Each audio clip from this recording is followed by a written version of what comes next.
ഇന്നത്തെ അറിയിപ്പുകൾ.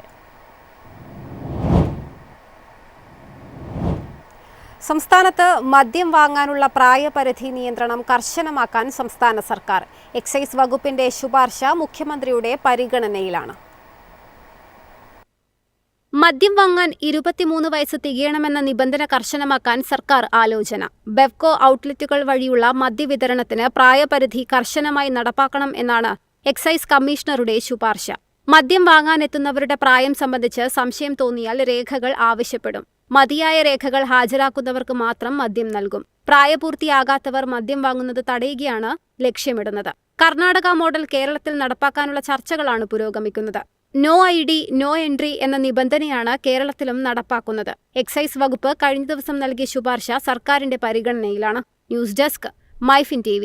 പുതിയ സാമ്പത്തിക വർഷത്തിന്റെ ആദ്യ പാദത്തിൽ മികച്ച ബിസിനസ് വളർച്ചയുമായി കേരളം ആസ്ഥാനമായുള്ള പ്രമുഖ ബാങ്കുകൾ SIB, CSB അടക്കമുള്ള ബാങ്കുകൾ കണക്കുകൾ പുറത്തുവിട്ടു. South Indian Bank, CSB Bank, Dhanlaxmi Bank, ESAF Small Finance Bank എന്നിവയാണ് 2026 ജൂൺ 30 അവസാനിച്ച ആദ്യ പാദത്തിലെ താൽക്കാലിക ബിസിനസ് കണക്കുകൾ പുറത്തുവിട്ടത്. കഴിഞ്ഞ സാമ്പത്തിക വർഷത്തിന്റെ അവസാന പാദത്തേക്കാളും മുൻവർഷത്തെ സമാന പാദത്തേക്കാളും നിക്ഷേപങ്ങളിലും വായ്പകളിലും മികച്ച വർധനയാണ് ബാങ്കുകൾ രേഖപ്പെടുത്തിയത്. സൗത്ത് ഇന്ത്യൻ ബാങ്കിന്റെ മൊത്തം വായ്പകൾ ഏപ്രിൽ-ജൂൺ പാദത്തിൽ 17.01% വളർച്ചയോടെ 1.04 ലക്ഷം കോടി രൂപയിലെത്തി. മുൻവർഷത്തെ സമാന പാദത്തിൽ മൊത്തം വായ്പാ മൂല്യം 89,198 കോടി രൂപയായിരുന്നു.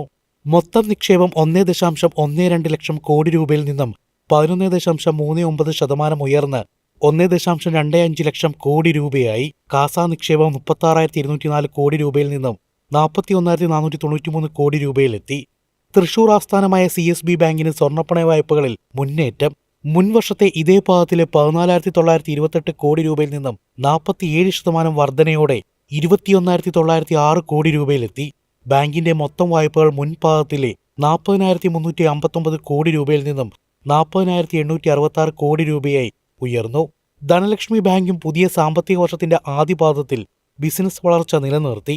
ബാങ്കിന്റെ ആകെ ബിസിനസ് മുൻപാദത്തിലെ 33,772 കോടി രൂപയിൽ നിന്നും 35,188 കോടി രൂപയായി വർദ്ധിച്ചു. ബാങ്കിന്റെ മൊത്തം നിക്ഷേപം മുൻപാദത്തിലെ 18,643 കോടി രൂപയിൽ നിന്ന് 19,403 കോടി രൂപയായി ഉയർന്നു. News desk, MyFin TV. Kottayam തുറമുഖത്തെ വിഴിഞ്ഞവുമായി ബന്ധിപ്പിക്കുന്നതിനുള്ള സാധ്യത പരിശോധിക്കാൻ മാരിടൈം ബോർഡ് നിർദ്ദേശം. പഠനം നടത്തി റിപ്പോർട്ട് സമർപ്പിക്കാൻ കോട്ടയം തുറമുഖ അധികൃതരോട് ആവശ്യപ്പെട്ടു. വിഴിഞ്ഞവുമായി കോട്ടയം തുറമുഖത്തെ തൃക്കുന്നപ്പുഴ വഴി ബന്ധിപ്പിക്കുന്നതിനുള്ള സാധ്യത പരിശോധിക്കാൻ മാരിടൈം ബോർഡ് നിർദ്ദേശം. വിഷയത്തിൽ പഠനം നടത്തി റിപ്പോർട്ട് സമർപ്പിക്കാൻ കോട്ടയം തുറമുഖം അധികൃതർക്ക് നിർദ്ദേശം നൽകി.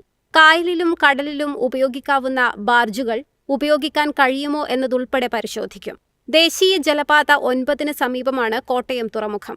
പഴുക്കാനിലം കഴിയുമ്പോൾ ദേശീയ ജലപാത 3 പ്രവേശിക്കാം. കൊല്ലം കോട്ടപ്പുറം ദേശീയപാതയിലാണ് തൃക്കുന്നപ്പുഴ. അവിടെ വലിയ ലോക്ക് സംവിധാനമുണ്ട്. എന്നാൽ ഇതിനു മുന്നിലുള്ള പൊഴിയുടെ ഭാഗം മുറിച്ചു നൽകിയാലേ സുഗമമായി കടലിലേക്ക് കടക്കാനാകൂ. കോട്ടയം തുറമുഖ ബോർഡ് രൂപീകരണവുമായി ബന്ധപ്പെട്ട് തിരുവനന്തപുരത്ത് യോഗം ചേർന്നിരുന്നു. കേരള മാരിടൈം ബോർഡിൽ നിന്ന് 2 പേരെ ബോർഡിൽ പുതുതായി ഉൾപ്പെടുത്തും. തുറമുഖത്തിന്റെ ഭരണ സംവിധാന കാര്യങ്ങളിൽ വ്യക്തത വന്നതിനു ശേഷമേ ബോർഡ് പുനഃസംഘടിപ്പിച്ചുള്ള സർക്കാർ ഉത്തരവുണ്ടാകൂ. News desk, MyFin TV. എളുപ്പത്തിൽ സമ്പാദ്യം വളർത്താം. ഇന്ന് തന്നെ മൈഫിൻ TV ആപ്പ് ഡൗൺലോഡ് ചെയ്യൂ.